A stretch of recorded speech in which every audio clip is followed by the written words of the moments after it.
지금 이 순간에도 보이지 않는 전쟁은 이미 시작됐습니다. 총성도 포연도 없습니다. 하지만 전 세계의 돈, 기술, 군사, 그리고 미래가 한 번에 흔들리고 있습니다. 70년 넘게 세계의 규칙을 만들어 온 미국, 군사, 금융, 기술, 통화까지 모든 판을 쥐고 있는 최강국. 그 미국을 향해 중국은 정면으로 고개를 들었습니다. 중국의 경제 규모는 이미 미국의 72%, 구매력을 기준으로 하면 10년 전 이미 미국을 넘어섰고 전 세계 공장의 3분의 1이 중국에서 돌아가고 있습니다. 인공지능 논문 수, 제조 역량, 전략 무기 기술까지 숫자만 보면 중국은 이제 도전자가 아니라 다음 패권국처럼 보이기 시작했습니다. 그런데 여기서 한 가지 질문이 등장합니다. 왜 중국은 하필 지금 세계 최강국 미국을 정면으로 자극하는 선택을 하고 있는 걸까요? 사람들은 말합니다. 중국이 커졌기 때문이라고, 자신감이 넘치기 때문이라고. 하지만 진실은 그 정반대에 있습니다. 중국이 지금 미국에 도전하는 이유는 자신감이 아니라 공포입니다. 시간이 더 흐르기 전에 지금 움직이지 않으면 되돌릴 수 없는 순간이 온다는 두려움. 그래서 중국은 가장 위험한 선택을 합니다. 미국이 완전히 봉쇄하기 전에, 질서가 굳어지기 전에 판 자체를 흔들어 버리는 것. 달러에 도전하고 기술 봉쇄를 돌파하고 군사 균형선을 넘나드는 이유도 모두 여기에 있습니다. 이 싸움은 중국이 원해서 시작한 전쟁이 아닙니다. 도망칠 수 없다고 판단했을 때 국가는 싸움을 택합니다. 그리고 지금 중국은 바로 그 순간에 서 있습니다. 오늘은 중국이 왜 하필 지금 세계 최강국을 상대로 이길지 확신도 없는 싸움을 걸었는지, 그 절박한 계산의 실체를 하나씩 해체해 보겠습니다. 2024년 10월, 브릭스 정상회의에서 달러를 대체할 새로운 결제 시스템이 공개적으로 논의됐습니다. 2021년, 중국의 극초음속 미사일 실험 성공 소식이 전해졌을 때 미국 합참의장은 이를 1957년 소련의 스푸트니크 쇼크에 비유했습니다. 그리고 2023년 8월, 워싱턴의 시계를 결정적으로 흔든 사건이 발생합니다. 화웨이의 스마트폰 메이트 60. 미국의 봉쇄 아래에서는 절대 불가능하다고 여겨졌던 7나노 반도체의 자체 생산, 그 불가능이 현실이 되는 순간이었습니다. 그 순간 워싱턴은 확신했습니다. 이 싸움은 미래의 위기가 아니라 이미 시작된 현실이라는 것을요. 하지만 바로 여기서 이상한 장면이 하나 보이기 시작합니다. 세계 주도권을 잡는다는 건 단순히 경제 규모가 크거나 군대가 강하다는 의미가 아닙니다. 과거처럼 무력만으로 밀어붙이던 시대는 끝났습니다. 지금의 패권 경쟁은 다른 국가들의 동의, 적어도 중립 혹은 동조가 필요합니다. 그게 아니라면 경쟁 상대를 완전히 꺾어야 합니다. 문제는 바로 여기입니다.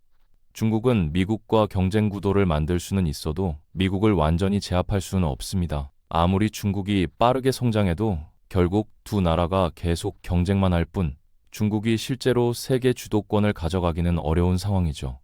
여기에 반중 정서까지 더해지면 상황은 더욱 복잡해집니다. 경제부터 군사까지 국가 간에는 복잡한 이해관계가 얽혀 있어서 입장에 따라 생각이 다를 수밖에 없는데도 대다수 국가들이 중국을 부정적으로 본다는 건 중국이 그만큼 많은 문제를 일으켰다는 뜻이기도 하지만, 동시에 현재 국제 정세의 혼란이 중국의 도전 때문이라는 시각이 널리 퍼져 있다는 증거이기도 해요. 지금 국제사회는 자유주의 진영과 중국, 북한, 러시아를 중심으로 한 권위주의 진영의 대립으로 인식되고 있습니다. 선진국 대부분이 민주주의 국가인 상황에서 반중 정서가 심각한데 중국을 지지하는 정치인이 권력을 잡는 건 거의 불가능하죠. 중국이 권위주의 국가들 위주로 편을 짠 것도 이런 이유 때문입니다. 물론 미국도 동맹국들에게 관세를 부과하고 미국 우선주의를 내세우면서 위상이 흔들린 건 사실이에요. 하지만 중국만큼은 아닙니다. 미국 중심 질서는 확실히 약화되었지만 핵심은 그렇다고 중국이 그 자리를 차지할 수 있느냐는 점이죠. 사실 이런 상황을 예견한 사람들은 꽤 많았습니다. 포브스 창업자 스티브 포브스는 독일과 일본을 조기에 통제하지 못해 세계가 큰 대가를 치러야 했듯이 중국을 상대로 같은 실수를 반복해서는 안 된다고 경고했죠. 싱가포르 초대 총리 리코뉴는 중국의 개혁 개방이 시작되자마자 중국의 부상을 예측하면서 21세기 역사는 중국의 도전과 미국의 대응으로 쓰일 것이라고 말했습니다. 하지만 중국이 미국과 공존하며 일정한 영향력을 행사할 수는 있겠지만 정면 승부로 미국을 넘어서기는 어려울 거라고 내다봤죠. 아무리 봐도 중국이 세계 주도권 경쟁에서 이길 수 없는 상황으로 보입니다. 그럼에도 불구하고 중국은 왜 이길 수 없다는 걸 알면서도 판을 흔드는 선택을 한 걸까요? 덩샤오핑이 그토록 강조했던 힘 숨기기 전략을 버리고 왜 하필 지금 미국에 도전하는 걸까요? 흔히 말하는 것처럼 경제 규모가 커져서, 즉 덩치가 커져서일까요? 아니면 단순히 시진핑 개인의 야망 때문일까요? 아무리 시진핑이 권력을 확고히 했다고 해도 이것만으로는 설명이 부족합니다. 이 질문에 대한 답이 중국의 전략을 이해하는 가장 중요한 열쇠입니다. 결론부터 말하면 중국이 세계 주도권 경쟁에 뛰어든 건 자신감 때문이 아니라 두려움 때문입니다. 18세기까지만 해도 중국은 전 세계 경제 생산의 3분의 1을 차지했습니다. 유럽 전체를 합친 것보다 컸죠. 하지만 1840년 아편 전쟁으로 모든 게 무너졌습니다. 1842년 난징 조약으로 홍콩을 빼앗기고 막대한 배상금을 물었으며 자신들의 의지와 상관없이 서양의 문을 열어야 했죠. 서양 열강에게 짓밟히면서 중국은 아시아의 맹주 자리를 잃었습니다. 1894년 청일전쟁에서는 일본에게 패배하며 조선에 대한 영향력을 상실하고 대만을 일본에 넘겨줘야 했어요. 두 차례 세계대전을 거치면서 미국은 새로운 세계 주도국으로 떠올랐습니다. 미국은 새로운 국제 질서를 구축해 나갔죠. UN, 브레턴 우즈 체제, WTO의 전신인 관세 무역 협정 등 글로벌 제도들을 만들어냈습니다. 이 시기 중국은 내부 혼란에 빠져 있었어요. 대약진 운동과 문화 대혁명은 역사상 유례를 찾기 힘든 재앙이었습니다. 1960년대 중반에는 소련과 갈등까지 생기면서 세계 주도권은커녕 당장 국민들 먹여 살리기도 급급한 나라가 되었죠. 중국을 구한 건 냉전이었습니다. 미소 냉전이 격화되면서 미국과 중국의 이해관계가 맞아떨어졌고 두 나라는 손을 잡았죠. 미국 입장에서는 베트남 전쟁의 수렁 속에서 소련과 대립하는 상황에서 정치적으로든 국제적으로든 균형을 찾을 돌파구가 필요했고 그게 바로 중국이었습니다. 중국 입장에서는 1969년 국경에서 일어난 소련과의 무력 충돌을 생각하면 소련에 당하기 전에 뭔가 조치가 필요한 상황이었어요. 1971년 중국은 대만을 제치고 유엔 안보리 상임이사국이 되었고 1972년 리처드 닉슨이 베이징에 나타나 저우 언라이를 만나면서 중국은 국제 무대에 다시 등장했습니다. 그리고 덩샤오핑이 실권을 잡은 뒤 개혁 개방을 시작하면서 중국은 급격하게 성장하기 시작했습니다. 국제 무대에서 덩샤오핑이 내세운 전략은 도광양회, 즉 빛을 숨기고 조용히 힘을 기르자는 것이었죠. 100년간은 이 방침을 유지하라는 말도 했고요. 한마디로 국제 무대에서 튀지 말라는 뜻이었습니다. 덩샤오핑은 공개적으로 중국은 세계 주도권을 추구하지 않을 것이라고 밝혔어요. 서방은 생각했죠. 개혁 개방으로 돈맛을 보면 어차피 민주화될 거고 역사와 달리 자세를 낮추고 있는데 문제될 게 없다고 말입니다. 중국은 매력적인 시장이었고 동시에 값싼 공장이기도 했죠. 천안문 사태 당시 덩샤오핑은 무력 진압을 선택하며 중국이 변하지 않을 것임을 보여줬지만 이때도 서방은 지금 시위가 일어났으니 나중에는 더 큰 변화가 올 것이라 믿으며 중국을 한 번 더 신뢰했습니다. 냉전이 끝나면서 미국은 역사상 가장 강력하고 부유한 나라가 되었죠. 한국도 발전하고 일본은 이미 선진국이었고 중국까지 성장하면서 아시아는 경제적으로 대호황을 맞았습니다. 이때도 중국이 너무 커지는 거 아니냐는 우려가 나오긴 했지만 중국이 겸손한 태도를 유지했기에 심각하게 받아들여지지 않았어요. 2001년 WTO에 가입하면서 중국은 미국이 만든 질서에 완전히 편입되는 듯 했습니다. 미국이 구축한 시스템 안에 들어와 있기만 하고 세계 주도권에 도전하지만 않는다면 부상한다 해도 제어하는 방법은 얼마든지 있었으니까요. 일본 경제가 급부상해서 경제적으로 문화적으로 미국의 위치를 위협하자 플라자 합의로 수출 경쟁력을 꺾은 게 대표적입니다. 중국도 수출로 먹고 사는 나라였어요. 게다가 당시는 경쟁력 있는 중국 기업도 별로 없어서 외국 기업들의 공장 역할을 했기에 통제 방법은 더 많았죠. 플라자 합의처럼 중국 화폐 가치를 올려서 수출 경쟁력을 떨어뜨릴 수도 있고, 전 세계 주요 경제국들이 중국의 주요 수출 대상국이면서 동시에 미국의 동맹이었기에 함께 중국 제품 불매 운동을 할 수도 있었습니다. 다 같이 중국 제품에 관세를 때려서 경쟁력을 없앨 수도 있고요. 지금은 아니지만 상황이 바뀌면 진출한 기업들을 다 철수시켜서 중국 경제를 타격할 수도 있었죠. 중국이 자세를 낮추고 있는 상태에서 경제 포지션이 공장이자 값싼 제품 생산지였기에 미국은 일본 때처럼 따로 합의 테이블을 만들 필요조차 느끼지 않았습니다. 생각해보면 2000년대, 2010년대까지도 중국산 제품은 품질이 떨어진다는 인식이 절대적이었고 실제로도 그랬죠. 동시에 지금 당장 타격을 주기에는 아까운 면도 있었습니다. 중국이 자체적으로 경제를 고도화하지 못했고 지금처럼 스마트폰이나 반도체를 직접 만드는 고부가가치 산업에서는 전혀 두각을 보이지 않았기에 서방 입장에서는 물건 팔기 좋은 시장이었으니까요. 이렇게 시간이 흘러가는 동안 많은 일들이 벌어졌습니다. 미국은 9.11 테러를 겪고 중동 전쟁에 몰두하면서 중국에 소홀해졌죠. 이 사이 중국은 말 그대로 조용히 힘을 키웠습니다. 국제적으로 문제를 일으키지도 않고 언뜻 존재감이 없어 보이기까지 하면서도 경제적으로는 엄청난 속도로 성장했죠. 결정적으로 2008년 경제 위기 당시 중국은 전 세계 기준으로 봐도 빠르고 효과적으로 대처했습니다.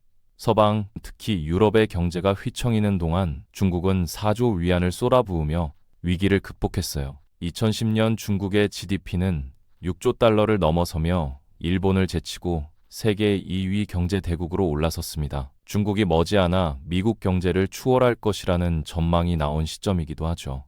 중국은 알게 모르게 자국 기업들을 키워내고 고부가가치 산업에도 도전하기 시작했습니다. 이때까지도 대부분은 별 걱정을 하지 않았어요.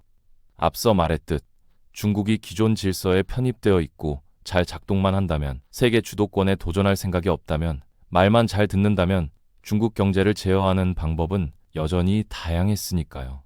중국은 고립된 상태에서 경제를 유지할 정도는 아니었고 이때까지도 국제사회에서 큰 목소리를 내지 않았으며 기존 질서에 순응하는 듯한 모습을 보였기에 별 생각이 없었던 겁니다. 그런데 중국이 힘을 숨기고만 있을 뿐 미국이 보기에는 이미 위험한 수준으로 성장한 듯 보였습니다. 2000년대, 2010년대 한국 경제가 급격히 성장할 수 있었던 건 중국이 한국 제품을 미친 듯이 사줘서이기도 했죠. 안보는 미국, 경제는 중국이라는 말이 괜히 나온 게 아닙니다. 한국뿐만이 아니었어요. 중국에서 뭘 사기 시작한다 싶으면 그 산업은 호황이 되었죠.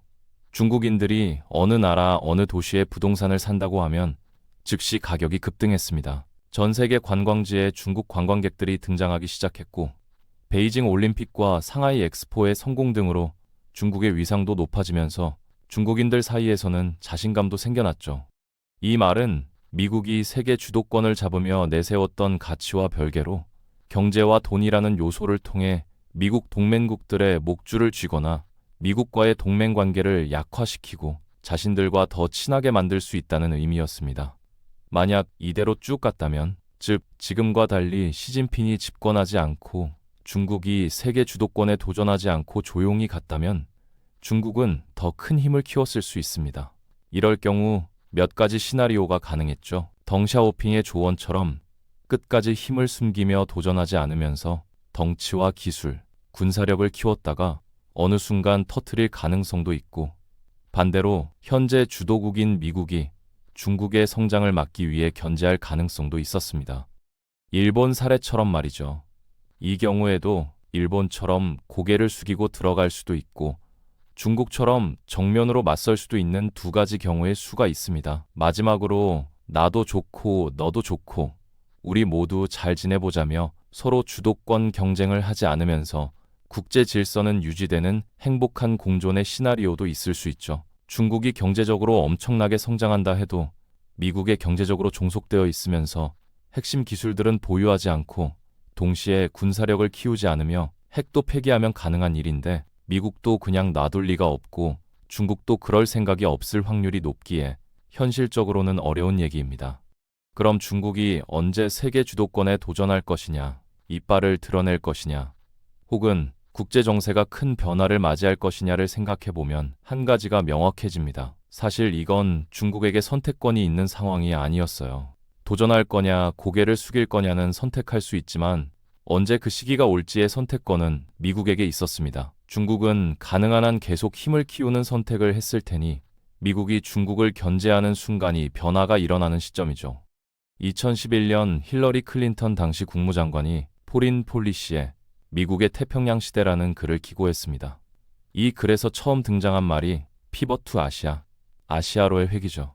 재균형이라고도 부르는데 쉽게 말해서 중동에서 손을 떼고 미국의 외교와 군사를 아시아 쪽에 집중시키겠다는 뜻입니다. 아시아로의 회귀는 1년 뒤 오바마 정부 시절 현실화되었죠. 미국이 이런 선택한 이유는 하나입니다. 중국을 견제하겠다는 의도였어요. 트럼프 시기부터 중국과 본격적으로 싸움을 시작했다고 알고 있는 분들도 있지만 트럼프 시기부터 눈에 보일 정도로 심각해졌을 뿐입니다.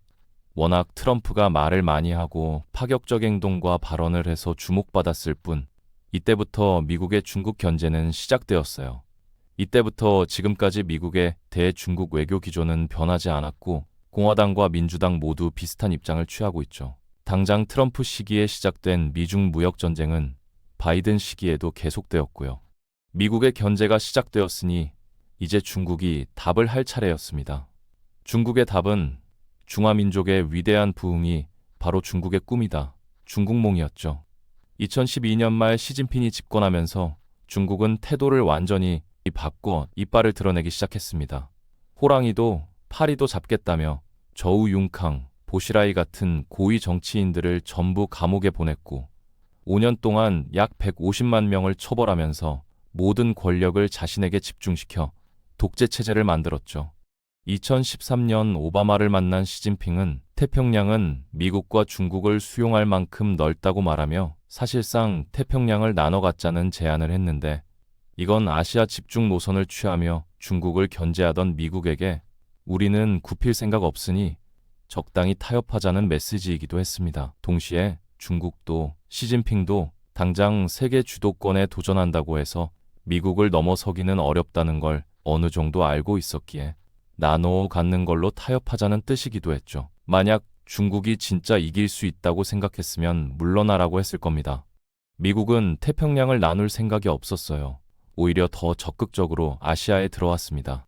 주요 아시아 국가들, 특히 일본, 대만, 한국과 군사동맹을 강화했죠.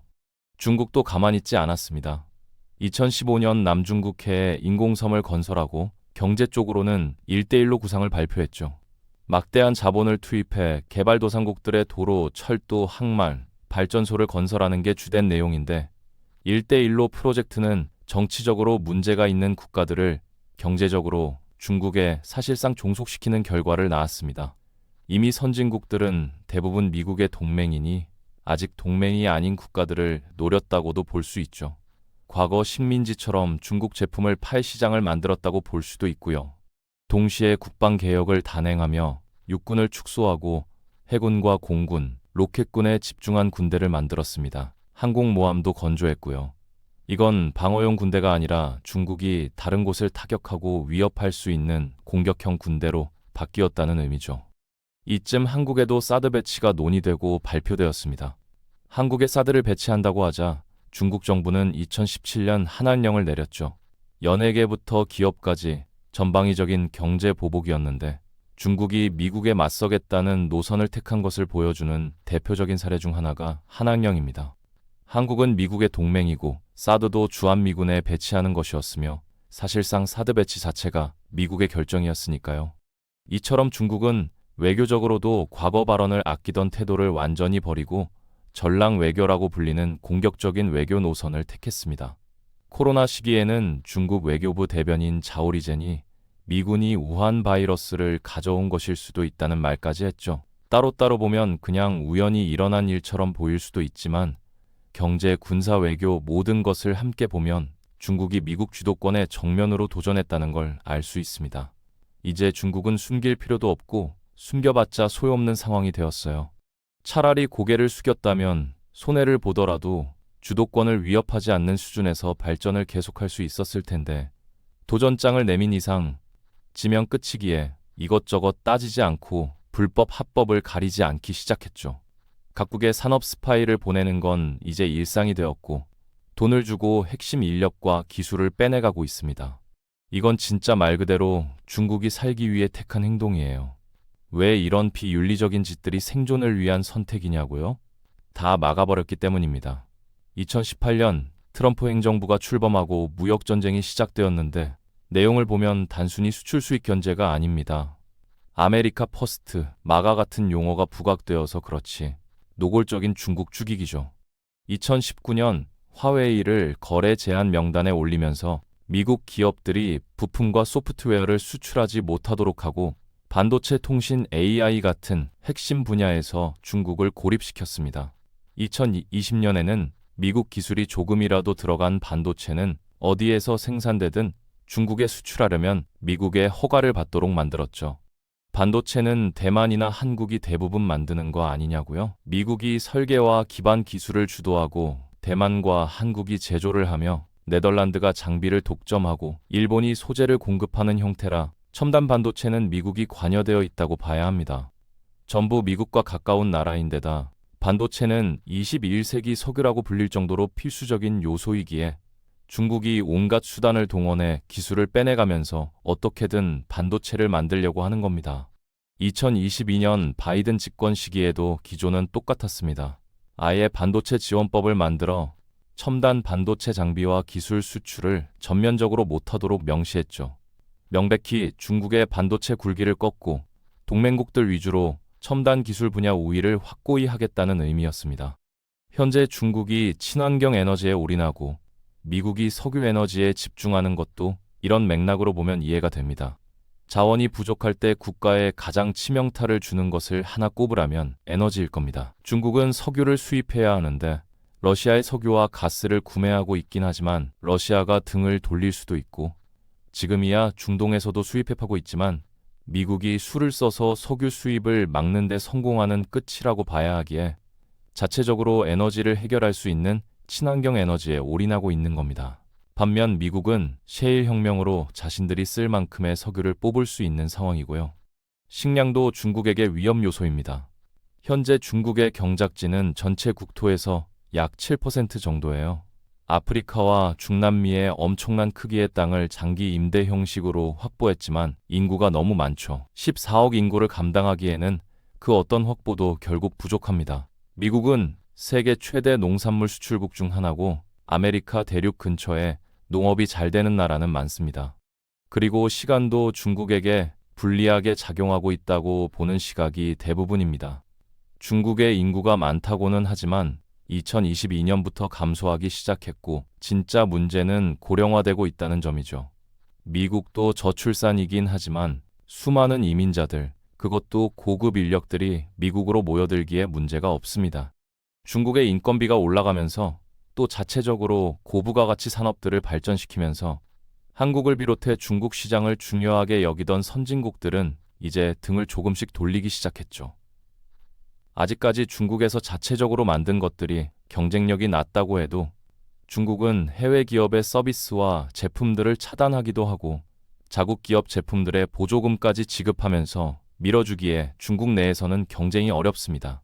달러의 주도권이 많이 약해졌고 중국이 달러 주도권에 도전하려고 위안화를 엄청나게 밀고 있지만 현재도 그렇고 미래에도 대체는 어려워 보입니다. 달러가 주도권을 잃을지라도 중국이 완전히 개방하고 있지 않은데 개방되지 않은 화폐가 주도권을 가지는 건 사실상 불가능하니까요.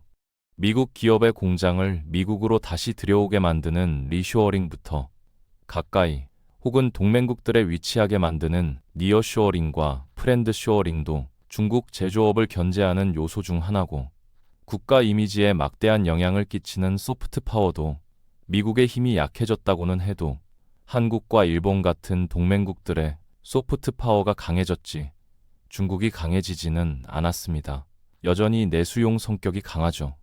이전에 말했던 것처럼 AI를 비롯한 모든 것들이 허상이 아니고 범용 인공지능까지 도달할 수 있다면 이게 어느 나라가 세계 주도권을 가지게 되느냐를 가르는 요소가 될 건데 AI에서도 중국의 추격이 거세고 딥시크는 미국에 충격을 선사할 정도였지만 여전히 미국이 선두이며 아예 규제를 다 풀어버린 채 발전시키고 있습니다. 결국 국가 주도가 아니라 기업들이 만들어내야 하는 것이기에 미국이 더 유리한 면이 있고요. 결국 쭉 보면 미국이 중국이 너무 성장하니 이걸 견제하면서 중국이 세계 주도권에 도전하게 되었다는 겁니다. 여기까지 보면 중국이 일본처럼 잃어버린 시대를 겪지 않기 위해 도전하는 선택지를 골랐다고 생각될 수도 있는데 그럼에도 의문이 남습니다. 역량이 부족하고 절박하다는 느낌이 들 정도인데 왜 도전했느냐는 거죠. 아무리 잃어버린 시대를 겪는다고 해도 나라 경제가 완전히 망가지는 건 아닌데 지금 세계 주도권 경쟁에서 지면 어쩌면 몰락의 길을 걷게 될지도 모르는 시점에서 이런 선택을 했다는 건 조금 이해하기 어려운 면도 있습니다. 몇 가지 추측할 수 있는 게 있죠. 가장 설득력 있는 게 처음에 말한 자신감이 아니라 두려움에서 나온 것이라고 보는 겁니다. 일본도 저성장에다 부채도 많아졌지만 어쨌든 여전히 잘 버티고 있습니다. 그런데 중국이 일본처럼 해낼 수 있는 여건이냐는 게 문제죠. 중국은 2010년대 중후반부터 성장의 전성기가 끝나고 하강 국면에 접어들기 시작했습니다. 만약 미국이 중국을 견제하지 않았더라도 이건 예견된 일이었어요. 마이클 베클리와 할 브렌즈 교수가 쓴 중국은 어떻게 실패하는가라는 책에서 나온 말인데 강대국 간 전쟁은 도전자 국가의 국력이 정점을 찍고 쇠퇴기에 접어들 때 발생한다고 합니다. 1차 대전 당시 독일, 2차 대전 당시 일본 모두 경제 성장률이 둔화되고 자신들의 쇠퇴가 시작될 것이라는 걸 느끼면서 지금 우리가 전성기일 때 승부를 보자는 유혹에 빠지면서 외부로 쏟아져 나왔다는 거죠. 오바마 시절 피벗 투 아시아 전략을 펼치기는 했지만 일본처럼 위안화 가치를 격상하자고 한 것도 아니고 경제를 죽이려고 큰 조치를 취하지도 않았습니다. 말 그대로 중국의 성장이 우리를 위협할 수 있으니 견제하자였죠. 하지만 지금 중국의 상황을 보면 GDP 성장률은 곤두박질친 지 오래고 부채 문제에다 부동산 붕괴, 정부 규제로 인한 산업 위축 등 경제 엔진이 예전 같지 않은 상황에서 고부가 가치로 전환을 자체적으로 시도해봤지만 이미 기술 격차가 너무 많이 벌어져서 정당한 경쟁으로는 승부를 보기 어려운데 혁신을 해야 할 고급 인력들이 다 미국으로 가버리니 지금 싸우지 않으면 서서히 중국이 추락할 것이라는 두려움 때문에 세계 주도권 경쟁을 시작했다고 볼 수 있죠. 한마디로 중국이 자체적으로 우리의 최전성기는 지나갔다고 판단한 겁니다. 이 돌파구로 주도권 경쟁에 도전장을 내민 거고요. 다른 나라들은 이런 짓 안 하고 어떻게든 자체적으로 해결하려고 하는데 왜 중국은 이러느냐고요? 다른 나라들은 중국만큼 영향력이 강한 게 아니기도 하지만 결정적으로 정치 구조가 다릅니다. 일단 시진핑의 독재가 유지될 수 있는 것 자체가 지금 주도권 경쟁이기도 해요. 독재는 경제가 안 좋으면 필연적으로 무너지게 되어 있으니까요. 국토도 작고 인구도 적은 나라에다 국민들의 교육 수준도 낮다면 어떻게 할 수 있을지도 모르지만 중국은 이미 너무 많이 발전했습니다. 당장 주도권 경쟁에서 패배하면 시진핑이 자리를 지키지 못할 게 뻔하죠. 그리고 더 큰 문제가 있습니다. 이게 시진핑 개인의 문제가 아니라는 점이에요. 시진핑이 독재를 하기 전부터 중국은 공산당 일당 독재였습니다. 물론 공산당 내에서 여러 파벌이 존재해서 마치 여러 당이 있는 것처럼 운영되었지만 모두가 동의하는 한 가지는 덩샤오피이 그랬던 것처럼 경제는 개방하더라도 공산당과 지금의 정치체제는 유지해야 한다는 것이죠. 시진핑이 문제가 아니라 역사적으로 볼 때 지금 경제가 하락한다면 공산당이 무너지는 것도 순식간일지 모릅니다. 중국이 자체적으로 경제 전성기가 끝났다고 판단했다면 당연하게도 그 다음은 공산당의 존립 여부를 걱정할 수밖에 없는 거죠. 그리고 가능성은 낮지만 만약 중국이 먼저 범용 AI에 도달한다면 미래에서 봤을 때 중국의 선택은 신의 한 수로 평가받을 겁니다. 둘 다 핵을 가지고 있기에 전면전은 일어나지 않을 것이고, 즉 중국이 추락하기 전에 시간을 끌면서 모든 역량을 기술에 투자해서 먼저 완성만 한다면 진짜 세계 주도권을 가져오게 될 테니까요. 실제로 행보와 양상을 보면 오히려 미국이 도전자처럼 주도권국의 적극적인 모습, 공격적인 모습을 보이고 중국은 필수적인 것들을 어떻게든 확보해서 버티자는 느낌이 많이 듭니다. 사실 AI라는 가능성이 없다면 중국이 주도권 경쟁에서 이기기란 어렵다고 봐야 하기에 이게 중국이 노리는 최대 변수가 아닐까 싶기도 합니다.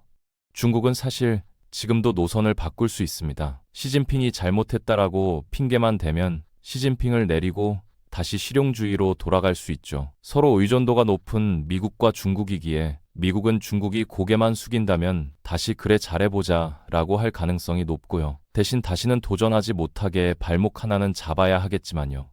사실 이런 시각도 존재합니다. 중국은 한 번도 세계 주도권을 노린 적이 없다는 주장입니다. 중국은 그저 생존과 경제 성장을 위해 하던 일을 계속해 왔을 뿐이고 미국이 먼저 신냉전이라는 프레임을 만들며 중국을 적으로 규정했다는 해석이죠. 이 관점에서 보면 지금 벌어지는 충돌은 패권을 둘러싼 야망의 싸움이 아니라 서로를 어떻게 규정하느냐의 문제입니다. 하지만 이 해석이 옳든 틀리든 현실은 하나입니다. 중국은 이미 미국을 전제로 움직이고 있고 미국 역시 중국을 상대로 모든 전략을 다시 짜고 있습니다. 누가 먼저 싸움을 걸었는지는 이제 중요하지 않습니다. 두 나라는 모두 뒤로 물러설 수 없는 지점에 도달했습니다. 중국이 하필 지금 세계 주도권에 도전하게 된 이유는 도전하지 않으면 추락할 가능성이 훨씬 커졌기 때문입니다. 지금이 아니면 다시는 기회가 오지 않을지도 모른다는 판단, 성공 확률보다 포기했을 때의 대가가 더 커진 순간이죠. 역사는 종종 야망이 아니라 공포가 국가를 움직였다고 기록해왔습니다. 그리고 지금 중국은 바로 그 선택의 문 앞에 서 있습니다. 이것이 새로운 질서의 시작이 될지 아니면 한 시대의 마지막 몸부림이 될지는 아직 아무도 알지 못합니다. 다만 분명한 건 우리는 이미 그 갈림길 한가운데에 서 있다는 사실입니다.